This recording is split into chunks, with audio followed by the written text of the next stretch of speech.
There's a lot more that goes into selling a vehicle than people realize, especially if you're trying to get the most that you possibly can for your car when you sell it. My name's Kyle. I've been selling, flipping, trading cars for almost 15 years now, so I've seen a thing or two. I'm going to take you on this journey as I recondition this old Corolla right here and flip it for hopefully some profit. So when you decide to sell your car, you're probably going to want to spruce it up a little bit just to make it more appealing and more marketable. When a dealer takes a vehicle in on trade, they're going to do a process called reconditioning. They're going to go through the vehicle. First, they're going to detail it. Then they're going to see what do they need to do to make sure that it is a good buy for the next customer. What's going to make it sell more easily? There's a lot of potential with this car right here. I purchased this thing in the dark, pretty much sight unseen, but it was a really good deal, so I knew I couldn't pass it up. As you can see, it's at least 3 different shades of white. It's missing paint. The headlights are faded. It's missing a hubcap on this side. There is a giant dent up here in the quarter. The key has no buttons left, so we'll add that to the list. You can see the paint needs a lot of work. It is stained up, it's dirty, it's grimy, it's not very appealing. The radio doesn't work, so we're gonna have to fix that. There's some lights on the dash, it's overdue for an oil change. This thing needs some love. It's had 150,000 pretty hard miles. Look at that, already making our money back. We are in the green. Look at that, 50 cents, 75 cents. We're gonna be all right.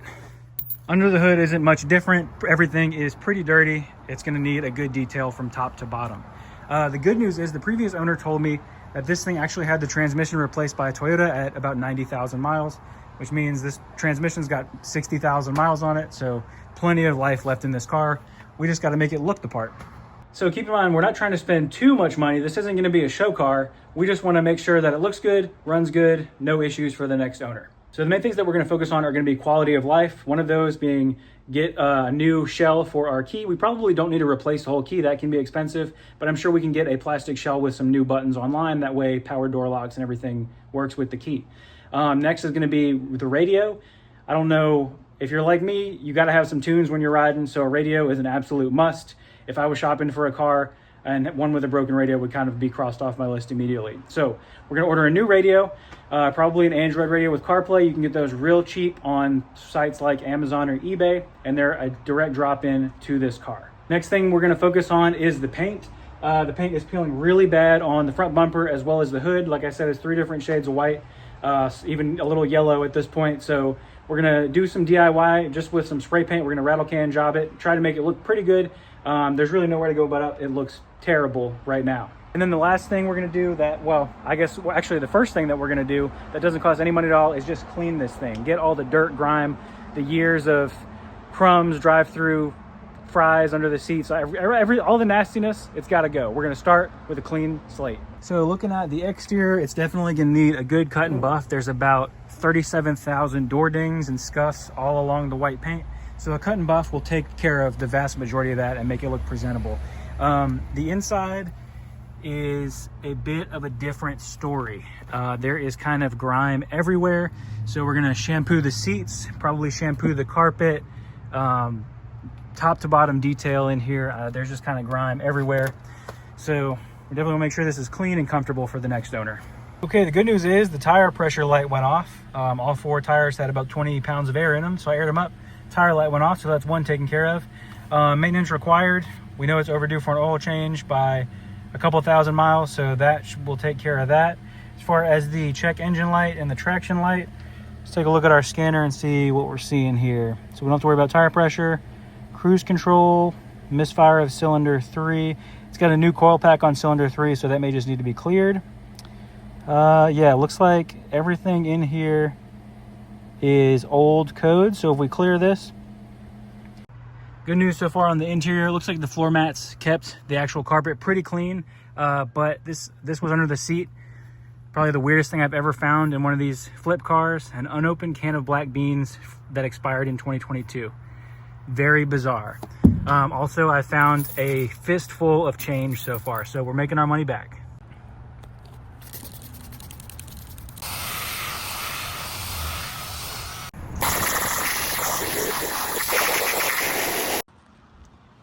Pulling the seats to do a full carpet detail, and I found more treasures. Look at that, couple bucks.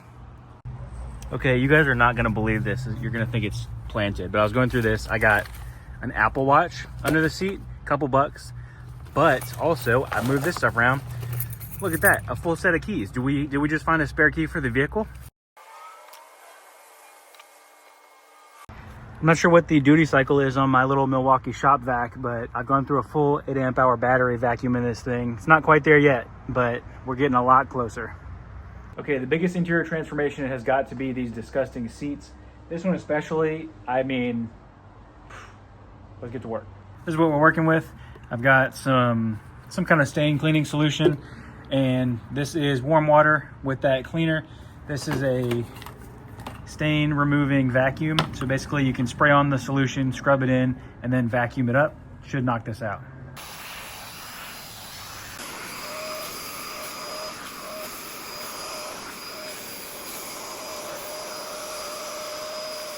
All right, so here's the seats after a pass with the stain remover and vacuum. Overall, I'd say it's 1,000% better. Not quite perfect, might have to hit it again, but overall, tons of progress. Today's a rainy day, so we're gonna keep working on the interior. We've made a ton of progress with the detailing. The next thing that we have to cover is gonna be this radio that does not work. Something's gone wrong with the stock radio. It just doesn't respond to anything. It's stuck on this screen right here. So we're just gonna have to replace this unit. There's really no other option. So to do that, I found this pretty trick unit right here. This is a 10-inch Android radio that is gonna be a direct drop-in. The awesome thing about these is you can find them for all kinds of vehicles online. I got this one on eBay and they're super cheap. This one was about $100. It should have complete integration with the factory harness, and it's got wireless CarPlay and Android Auto, all that good stuff. Should be an awesome upgrade.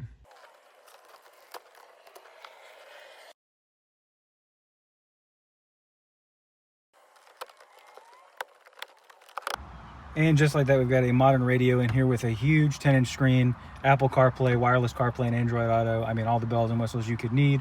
And we've still got steering wheel control functionality with that, which is awesome. Honestly, it took me a little while to install that radio. The fit wasn't great. I had to work with the seller on eBay to make it work. So that took a little while. In the meantime, I started working on the front, which why it does look quite a bit different. So I've got the front bumper off. I'm about to start sanding that. I started sanding on the hood, and it was really thin paint. It went right down to bare metal almost immediately, so that's what the primer spots are for. So we're gonna prep and paint those, and then we're gonna polish the headlight lenses, because while the panels are off, no better time to do that. And then we should be pretty much done with the outside. All right, sanding's pretty much done, so let me take you through what we're doing here. Here's my paint booth, if you can call it that. Just got it easy up in the backyard. Pretty much all the sanding is done. Had to shoot some primer on the bare metal, but we got both surfaces prepped and clean. We're gonna be using some Rust-Oleum automotive enamel, just regular gloss white. And then same thing for the clear, automotive enamel clear. I can already hear the comments saying like, this is not the best thing you can use for painting a car. Believe me, I already know that, but this is not a Mr. Chrome Terminator Cobra. This is a work truck white Corolla. And the whole goal of this is just to make it look better than it was. So let's get to work painting.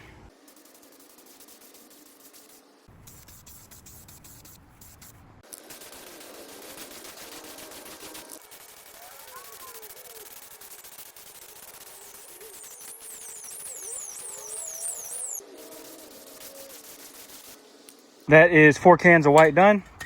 And I would say that is full coverage. It's already looking way better than it was when we first started. So now we're gonna wait about an hour for it to flash off, cure a little bit, and then we're gonna hit it with some clear, and then we'll just let it cure for 24 hours. Should be good to go.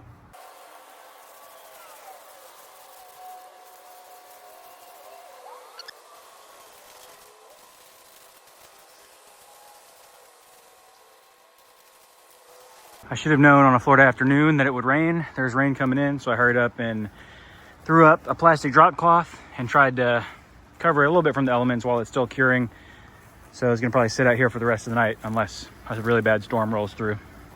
While the paint's curing in the back, we're gonna go ahead and polish up these dingy headlights while there's nothing in the way. This is probably the #1 thing you could do to make your car look newer. Crisp, clear lenses just bring a whole nother shine to your vehicle.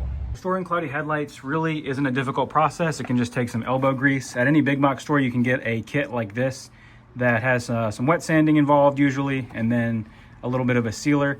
I'm not gonna do that. I've got a Orbital DA, and we're just gonna compound and then polish the lenses. So this is an orange foam pad. It's like a medium cutting pad. We're gonna compound it and then switch pads and do a final polish on them.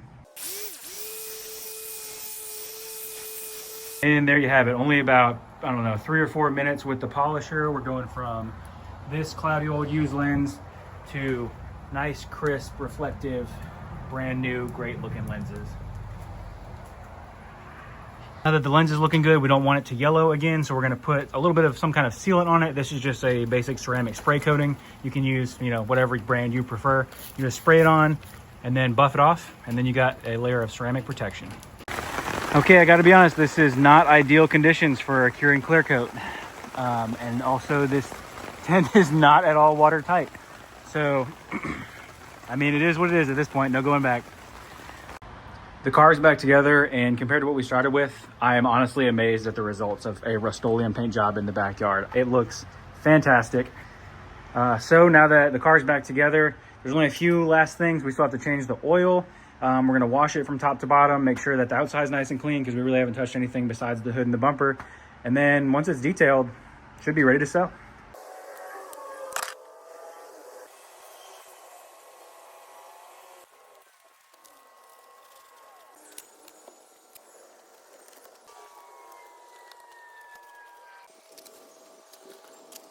She's all washed up, even the door jambs. Just a couple more things. We're gonna swap out these old hubcaps for a nice set of freshies. And then we're gonna see if we can buff out some of this, some of the door dings, some of whatever is going on here. We're gonna just try and cut and polish that, make everything look shiny and new.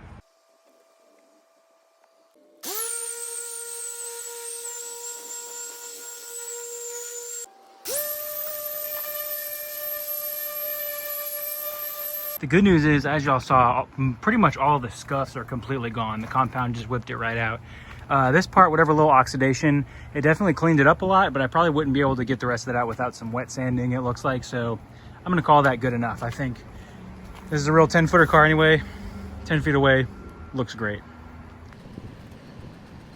All right, this thing's all cleaned up and ready to go. The last step is gonna be to take some good pictures of it and then post it for sale. Posting a good listing is really challenging for a lot of people. I can't tell you how many car listings I've seen where there's like, I don't know, 2 pictures of the front of the car and then nothing else, maybe a bad description. When I'm shopping for a car, I wanna see full 360 all the way around. I wanna see under the hood, I wanna see the interior. So we're gonna take some good pictures, we're gonna post a detailed description, and then hopefully it'll sell quick. This is what I came up with for the marketplace listing. As you can see, we've got pictures all the way around the vehicle, so you can see every corner of it. We've got pictures of the interior, and obviously that brand new fancy radio is a selling point, so I wanted to make sure that was front and center. Also have a picture under the hood, so you can get a clear picture of what you're looking at. Then, as you can see in the description, not too much detail, just the basics. All right, it's about a week later. The car is sold as of today. I had probably 3 dozen people message me on Marketplace to come look at it. I wasn't in a rush to sell it, so I felt like I put a pretty optimistic asking price on it, but there was pretty high demand, honestly, which surprised me a little bit. So a handful of people actually showed up to look at it, and then finally somebody walked away with it, and I got cash in my pocket. So now we'll talk about the numbers, which I'm sure you're interested in, see what it costs to actually do this little restoration, and then how much money we ended up making. So the purchase price of the vehicle, I got a screaming deal, purchased it for $1,500, pretty much sight unseen. Then we did painted the hood and the front bumper, and we did an oil and filter change for basic maintenance. Got all the supplies for that stuff from Walmart, $125 total. Next, we did a radio inside to fix that broken radio screen. Originally, it was like $110 or something like that, but there was fitment issues. It wasn't great. It took quite a bit of work to actually get it in there and working. So got a partial refund on that, total of $53 for the new radio. Hubcaps, got them on eBay, $34 for the set, great deal there. That puts us at a total of $1,712 in cost. It was listed for $8,900 on Marketplace. After some negotiating, it sold for $8,200, which is awesome. That is a profit of $6,488. If you include the handful of change that I dug out the car, that puts the profit right at $6,500, which is a phenomenal flip. I'm not saying that you can do that on every car. I certainly can't. But every now and then I do get a really good flip like that. You just got to keep your eyes peeled for deals. The whole purpose of this video was to show you that with a little bit of planning and a little bit of elbow grease, you can make your car worth a lot more money before you decide to put it on the market. There's no way that I would have got $8,200 for that car if we tried to sell it in the condition that it was in when I got it. Really, that's the reason I was able to get such a good deal on it, was because no one else in their right mind would have bought that. So if your car, before you put it on the market, you feel like it's a little worn, there's some little things you can do that take a little bit of money, maybe a little time, maybe a little more time than money in some cases, like what we did here. But it's gonna produce some huge results in the end. So hopefully you walked away from this video with a couple tips, maybe some ideas for selling your vehicle. Let me know in the comments. Otherwise, thanks for tuning in to Kyle's Garage.